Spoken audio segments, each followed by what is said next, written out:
bottom lane because of it. Here we go. The Ignite already put onto Wolf. Looking for that poke damage. So he's the only tank, or true tank I should say, on the side of Afrika, so very much looking for the tanky stats. This is a 4-man invade on Blank. Oh, it misses, but he gets the knockup. It's enough damage. First blood goes over to Kramer. The 4-man invade. Flashy. May have had an option to ward jump even. Here comes Sejuani, level 6. I was talking about where he might go. It looks like it will be in the bottom lane, waiting for that flash.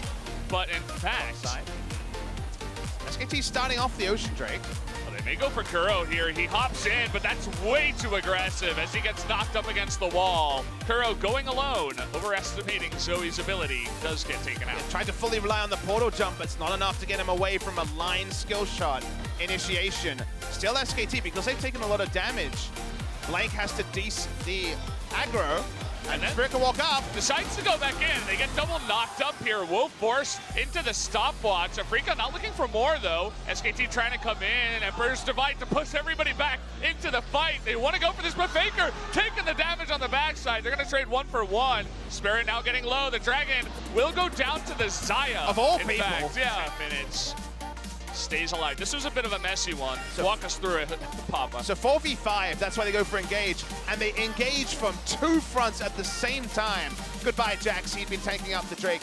He was going to be dead early. As it goes on, though, Faker goes super aggressive. But do they have the damage to support an engage like this? Your first instinct is yes, because it's Ezreal. But early in the game, Ezreal doesn't have the same impact.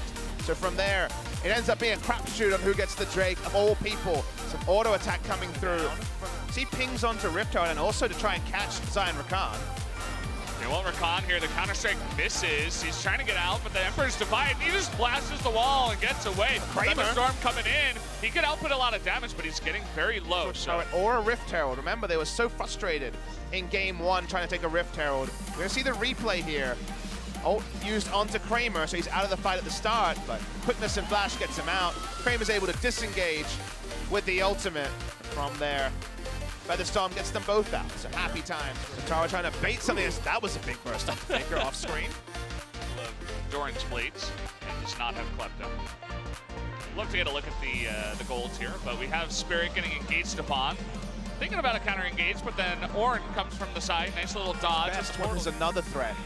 Then you can just thread through and catch someone. Speaking of catching someone. Okay, see you later, Blank. Afrika. Now we got the feathers coming in. Will they try to go for a steal here without the smite? It's going to be pretty hard. It's going to be up to Faker, but nearly impossible. Yes, this time it gives away Baron. Well, watch the replay and consider here what Blank knows. There is no control vision down. He has no advanced vision, but that just means don't walk up. In this case, Blank disagrees, and unless this game stalls out, it's going to be used against him.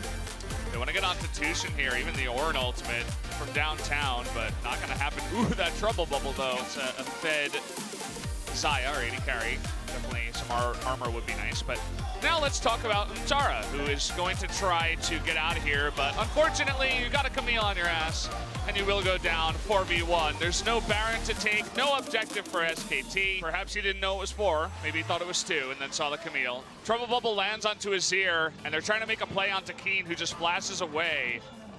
Should be able to get away from this one, but the Iceborne Gauntlet coming in, and Keen, with this hook shot down, finally gets it back up, still on the run.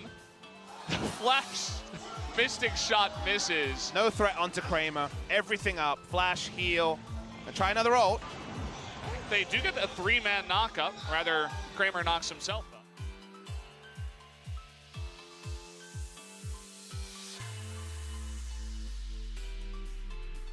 Minute or so, maybe even less, next 20 seconds or so. Looking for an engage now, but it's actually going to get turned on them as Tushin denies it, says, get out of here, I am the support master. Takes a lot of damage on the back foot. They're looking for another engage here, trying to get on the Spirit, but Blank, what the hell happened to his health?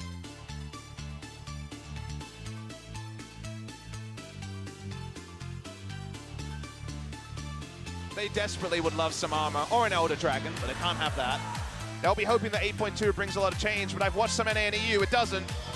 Blank, he's trying to kill a ward here, and he's got Kramer on his butt. Gets his counter-strike up, but just barely survives. And that was all just to clear the ward. Every time Kramer auto-attacks something, I clench. That's how much damage he's doing. everybody watching at home, everybody in the studio is as well. Unless you're a Freaka fan, in which case you're pretty happy. Well, Kramer moving up. No one wants to get near him at this point. Everybody's just scared. They're just gonna let it go down. Finally, Orin decides to ult on in. They get a little bit of chip damage on the Spirit, but it just doesn't matter. They're too far ahead. Kramer's gonna get another kill, up to 6 now. He's gonna get one more as Zuntara gets low. Ember's Divide is pretty. It just doesn't matter. That's a 2-0 victory now for the Afrika Freaks over SKT, making it look easy, Papa. And Kramer ends with 100% kills, not kill participation. He got all the damn kills, 6 and 0 and 0. The reverse secret agent. He was a very obvious agent. Oh, yeah. It didn't matter. He might as well have been John McClane, gunning everyone down.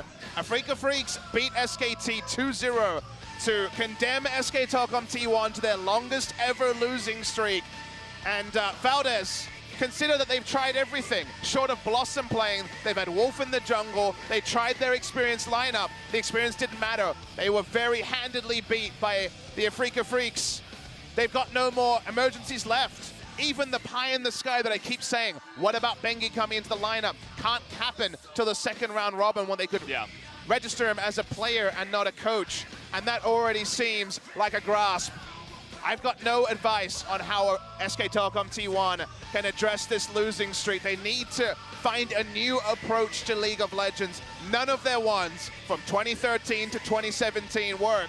And you see every single face here, they're all doing a faker, and by that I mean they all have no expression. It's rough to look at their faces to see how far they've fallen. These guys, they went to the World Championship. They got wrecked there, and ever since then, looks like it's been downhill. But that's one way to narrate it. They got to the final. They may have creaked over, they may have had hard games, but they got to the final. They are the second best team in the world, judging on World Championships. They lose Peanut, they lose Huni. They try to go with what worked in the LCK. It's not working. They need to find something new.